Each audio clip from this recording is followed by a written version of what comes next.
I'm sorry about that. Told me I had my time limit up and all that. But our last thing we went over was the 56 horsepower and all that. If you were watching this first one, go back and watch part 1. Or, go back and watch part 1 and part 2.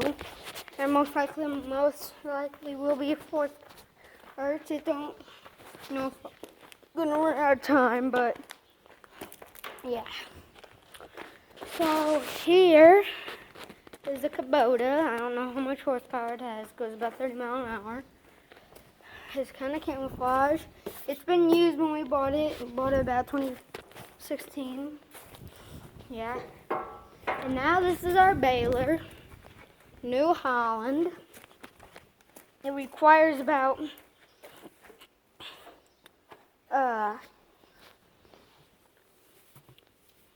say about the 124 horsepower, whatever. Takes about as much as the 5088 does.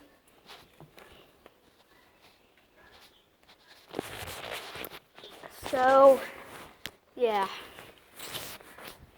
And here is the grinder. We grind feed with this. It's a New Holland, I think. Not the gel hill, whatever. Maybe Case IH. And it requires about 50.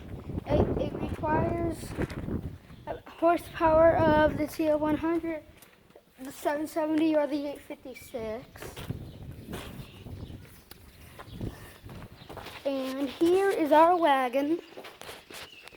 It's really small, requires the horsepower of the TL100. And it is a good wagon. It is a Archway Big Little. Moving on. I'm not going over the bus, it's not ours.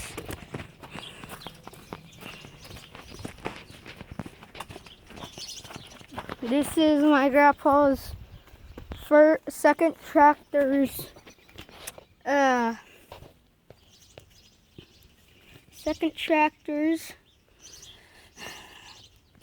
barrel spear. And yeah. So this is our planter, corn planter. It requires the horsepower of the 856, and it is a John Deere, which I hate. Please don't be harsh on me. I do not like. I'm just gonna be honest. I do not like John Deere. My favorite brand is probably a Case IH. My favorite brand of agriculture. It's got the little arms. It got a spray tank.